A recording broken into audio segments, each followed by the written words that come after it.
Hello friends, welcome to our channel మనసు and తనువు. మన ఛానల్లో రన్ అవుతున్న స్టోరీ నేమ్ నేత్ర. మరి కొత్త స్టోరీతో మళ్ళీ నేను మీ ముందుకు వచ్చేసాను. మరి మన స్టోరీలోనికి వెళ్ళిపోదామా? మన స్టోరీలోనికి వెళ్ళిపోయే ముందు ప్లీజ్ మన ఛానల్ని దయచేసి లైక్ చేయండి, షేర్ చేయండి, కామెంట్ చేయండి, సబ్స్క్రైబ్ కంపల్సరీగా చేయండి. సబ్స్క్రైబ్ అస్సలు మర్చిపోకండి ఫ్రెండ్స్. స్టోరీ చాలా అంటే చాలా ఇంట్రెస్టింగ్గా ఉంటుంది. ఫుల్ ఆఫ్ ఎమోషన్స్ కలయికలా ఉంటుంది. మరి మన స్టోరీలోనికి వెళ్ళిపోదామా? కటిక చీకట్ల మధ్యలో తలుక్కు తలుక్కుమంటూ వెలుగుతూ ఆరుతున్న రంగురంగు లైట్లు మధ్యలో ఒక సెపరేట్ క్యాబిన్లో ఫుల్ బ్లాక్ అండ్ బ్లాక్ సూట్లో చెస్ట్ మొత్తం కనిపించేలా 2 బటన్స్ పెట్టుకొని మిగిలిన బటన్స్ అన్నీ వదిలేసి రాయిలా గట్టిగా ఉన్న బాడీపై ఎక్కడ కూడా హెయిర్ లేకుండా క్లీన్ చేసి మెరుస్తూ ఉంటే ఆ రాయి లాంటి హృదయం పైన ఐ షేప్ టాటూ ఉంది. గుండెల వరకు ఉన్న త్రాచుపాము లాంటి గోల్డ్ అండ్ ప్లాటినం చైన్, పైకి వెళితే ఎంత తాకినా తృప్తి లేని రాకుమాడి లాంటి మోముకి దండిగా పెరిగిన గడ్డం, వత్తైన నల్లటి జుట్టు. అతను కనికరిస్తే చాలు అతని సామ్రాజ్యానికి యువరాణి కావాలని అతని చుట్టూ ముసిరిన ఈగల్లాంటి అతని శరీరంపై ఎక్కడెక్కడో తాకుతూ ఉంటే ఎవరికీ పట్టించుకోకుండా సిగరెట్ పొగను వదులుతూ చేతిలో జానీ వాకర్ బాటిల్ని బాటమ్స్ అప్ చేస్తూ ఉన్నాడు మన రానా, మన హీరో గారు. ఆకాశంలో ఎన్ని చుక్కలు ఉన్నా కూడా నిండు చందమామ ముందు అవి ఎందుకు అన్నట్లుగా సడన్గా తన క్యాబిన్ ఎదురుగా ఒక అమ్మాయి, dark blue sari with sleeveless blouse and deep నెక్లో మాత్రం simple gold chain with N letter, but semi wavy hair, చాలా ఒత్తుగా పొడుగ్గా ఉండటం వల్ల హెయిర్ లీవ్ చేసి చెవికి అసలు జుంకాలు పెట్టలేదు. ఆమె అందానికే అసూయ చెందే అమ్మాయిలు, ఆమె అందంతో పిచ్చెక్కి చూస్తున్న అబ్బాయిలు 5'8" హైట్ వల్ల త్రాచుపాములా మెలికలు తిరిగి పొడుగ్గా ఉన్న నడుం, బ్రహ్మ పాల సముద్రం నుండి ముంచి తీసినట్లుగా మిల్క్ బ్యూటీ. ఆమె నుండి చూపు మరల్చకుండా చూస్తున్నాడు రానా. కరెక్ట్గా క్యాట్ వాక్తో క్యాబిన్లోకి వస్తూ క్యాబిన్ ఎదురుగా ఉన్న మెట్టు తగిలి పడిపోబోయింది. వెంటనే ఆమెకి చేయి అందించి రానా ఉన్న క్యాబిన్లోనికి తీసుకువచ్చి కూర్చోబెట్టింది ఆమె ఫ్రెండ్ నవ్య. నేత్ర, దెబ్బలు ఏమైనా తగిలాయా? అయినా ఎందుకే డాన్స్ ఫ్లోర్ నుండి వచ్చేసావు అంటూ గదిమింది నవ్య. అది కాదే, ఎవరు చూసుకోవటం లేదు, నా కాళ్ళు తొక్కేసి పచ్చడి చేస్తున్నారు, but anyway I have to go, ఇంట్లో ఎదురు చూస్తుంటారు అంటూ లేచిన ఆమె చేయి పట్టుకొని, ఏంటే నేత్ర, ఇక్కడ ఆర్యన్ ఇంత ఖర్చు పెట్టి పార్టీ ఇచ్చేదే నీ బర్త్డే అని, అలాంటిది బర్త్డే కేక్ కట్ చేయకుండా వెళ్ళిపోతావా? 1 minute, నేను వెళ్ళి ఆర్యన్ని తీసుకొని వస్తాను అంటూ వెళ్ళింది నవ్య. ఆమెకు కరెక్ట్గా కార్నర్లో కూర్చొని ఆమెను అణువు తినేలా చూస్తూ షర్ట్ లోపల చేయి పెట్టుకొని హార్ట్ని తడుముకున్నాడు రానా. ఇంతలో ఎవరి చూపులో గుచ్చుకున్నట్లుగా తలను దించేసింది నేత్ర. అంతే, రానా ఏదో ఫిక్స్ అయినట్లుగా ఒక కన్నింగ్ స్మైల్ ఇచ్చి తన చుట్టూ ఉన్న చుక్కల్ని వెళ్ళిపోమన్నట్లుగా సైగ చేశాడు. అంతే, అతని గురించి తెలిసిన ఒక్క ప్రిన్సెస్ కూడా అతని ఆజ్ఞకు తిరస్కారం తెలిపే ధైర్యం లేక అక్కడి నుండి కనుమరుగైపోయారు. ఇంతలో నవ్య చేతిలో కేక్తో పాటు నందిత, రాజ్ కూడా వచ్చారు. నేత్ర ఎదురుగా కేక్ పెట్టి క్యాండిల్స్ వెలిగిస్తూ, నీ కోసం పార్టీ అరేంజ్ చేసిన వాడు ఫుల్ హ్యాపీనెస్లో నీతో కేక్ కట్ చేయించకుండానే పడిపోయాడు ఆర్యన్ అంది నందిత. పాపం ఆర్యన్ అన్నాడు Raj. It's okay, every year వాడేగా ఉంటుంది, సో ఈ ఇయర్ మిస్ అయినా పర్వాలేదు అంది నేత్ర. అది క్యాబిన్ అవ్వటం వల్ల వాళ్ళ మాటలు రానాకు క్లియర్గా వినిపిస్తున్నాయి, బట్ వాళ్ళు మాత్రం రానాను అబ్జర్వ్ చేయలేదు. ఓకే రా నేత్ర, క్యాండిల్స్ బ్లో చేయి అంది నవ్య. అందంగా బ్లో చేస్తుంటే హ్యాపీ బర్త్డే నేత్ర అంటూ ముగ్గురు ఫ్రెండ్స్ పాడుతూ ఉంటే, ఉఫ్, హ్యాపీ బర్త్డే మై డార్లింగ్ అనుకున్నాడు రానా.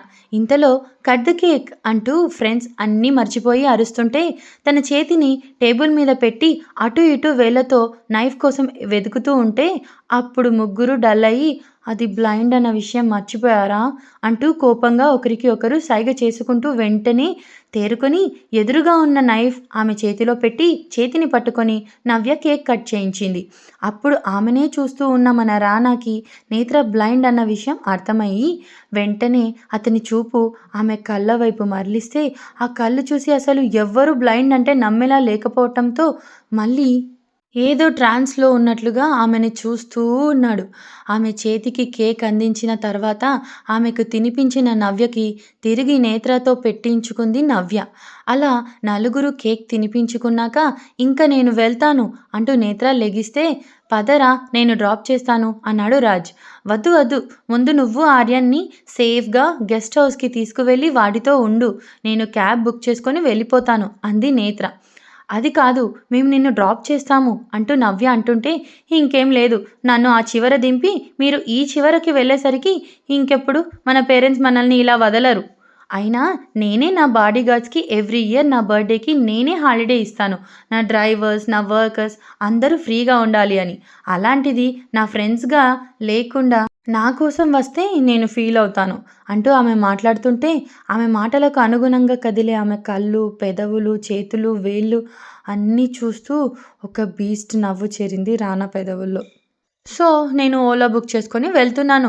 అయినా ఈ మహిళా చట్టాలు వచ్చి అన్నింటికి మనం వాళ్ళని యూజ్ చేస్తుంటే మనల్ని ముట్టుకునే ధైర్యం కూడా ఎవరికీ లేదు. సో, మీకు మీరే, నాకు నేనే" అంటూ జోక్స్ చేస్తున్న ఆమె మాటలు విని రానా ఎవరికో ఫోన్ చేసి ఏదో చెప్పి ఫోన్ కట్ చేశాడు. ఇంతలో "సరే, చిలుకూరు బాలాజీ టెంపుల్‌కి వెళ్ళాలా?" అన్నాడు రాజ్. "ఆర్యన్ బాగుంటే తీసుకురా, లేకపోతే మేము పేరెంట్స్‌తో వెళ్తాం" అంది నేత్ర. "అంత లేదు, నీకోసం ప్రాణం కూడా ఇచ్చేస్తాడు. అలాంటిది నిన్ను ఒంటరిగా టెంపుల్ వెళ్ళనిస్తాడా ఆర్యన్" అన్నాడు రాజ్. "ఓకే, ఎనీవే" అంటూ ఉండగా ఆమెకి ఒక డ్రైవర్ కాల్ చేసి బయట వెయిట్ చేస్తున్నాను అనటంతో ఫ్రెండ్స్ హెల్ప్‌తో బయటకు వెళ్ళింది నేత్ర. ఆమె కట్ చేసిన కేక్ చూపుడు వేలుతో చిన్నగా టచ్ చేస్తూ "హ్మ్, నీలాగే సెక్సీ టేస్టీ డార్లింగ్" అంటూ మరో కన్నింగ్ స్మైల్ ఇస్తూ తన సూట్ అక్కడ తన పిఏ మొఖాన విసిరి "క్యాబ్ నంబర్" అన్నాడు. అంతే, డ్రైవర్ ప్లేస్‌లో రానా. క్యాబ్ ఎక్కిన వెంటనే "సిరి, కాల్ అమ్మమ్మ" అంది నేత్ర. "ఒక్క రింగ్‌కే ఫోన్ లిఫ్ట్ చేసేశావా? ఇంకా పడుకోలేదా? నేను వచ్చి లేపుతాను అన్నాను కదా! మీకోసమే 12 లోపు వచ్చేస్తున్నా. తాతయ్యకు చెప్పు 35 మినిట్స్‌లో వచ్చేస్తాను డార్లింగ్" అని కాల్ కట్ చేసి మొబైల్‌లో సాంగ్స్ ప్లే చేసుకుంది. ఏవి వింటూ ఆమె ఇచ్చే ఎక్స్‌ప్రెషన్స్‌కి మతిపోతుంటే అండ్ స్ప్రే వల్ల ఆమె శరీరం నుండి వచ్చే అరోమాకి పిచ్చెక్కుతుంది రానాకి. ఆమె అర్జెన్సీ అర్థం చేసుకొని 35 మినిట్స్ జర్నీని 25 మినిట్స్‌లో ముగిస్తే "అప్పుడే రీచ్ అయ్యామా? థ్యాంక్ యూ అండి" అంటూ "మీకు మంచి రేటింగ్ ఇస్తాను. అస్సలు డిస్టర్బ్ చేయకుండా టైం కన్నా ముందే తీసుకువచ్చారు" అంటూ ఒక థర్డ్ ఫ్లోర్ విల్లా ముందు దిగింది. తన కోసం వెయిట్ చేస్తున్న వాచ్‌మెన్ "నేత్రా అమ్మా, వచ్చేశారా? తాతగారు, అమ్మమ్మగారు మీకోసం నిద్రపోకుండా వెయిట్ చేస్తున్నారు" అన్నారు. అన్నాడు. "ఇప్పుడు వచ్చేశానుగా, దే విల్ బీ ఫైన్" అంటూ గోడను పట్టుకుంటూ ఏదో గుర్తులు పెట్టుకున్నట్లుగా నడుచుకుంటూ వెళ్తుంటే అప్పుడు తెలిసింది మళ్ళీ ఆమెకు చూపు లేదు అని. ఇంతలో వాచ్‌మెన్ "ఏంటి బాబు, ఇంకా వెళ్ళలేదు" అంటే "అదే మేడం కళ్ళు" అంటుంటే పాపం 13 ఏళ్ల వయసు అప్పుడు తల్లి తండ్రి, తాతయ్య, నానమ్మ, తమ్ముడు అందరూ కలిసి వెళ్తుంటే యాక్సిడెంట్ అయ్యి అందరూ దేవుడి దగ్గరికి వెళితే మా నేత్రమ్మ కళ్ళలో గాజు పెంకులు కుచ్చుకొని కళ్ళు పోయాయి.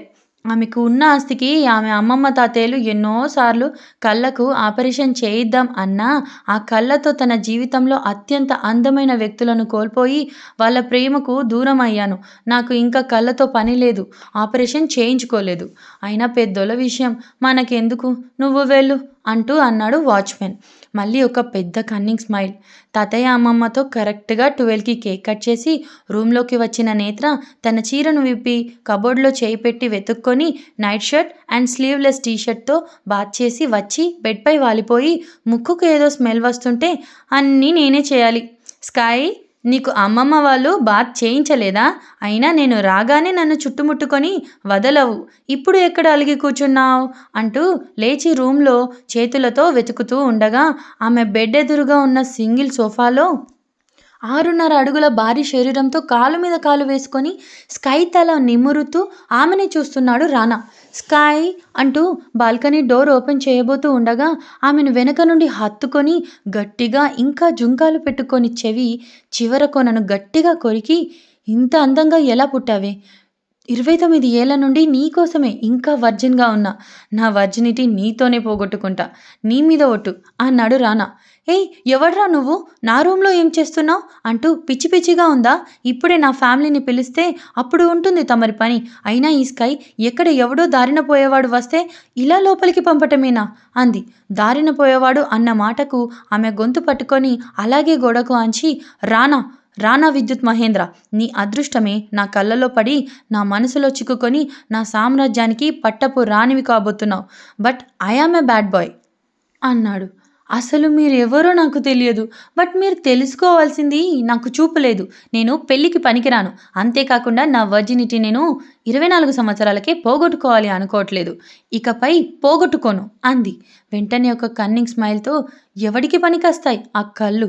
పసిపాపలను కామంతో చూస్తారు. రోడ్పై అడుక్కు తినే అమ్మాయిలోనూ కామం వెతుకుతూ ఉంటారు.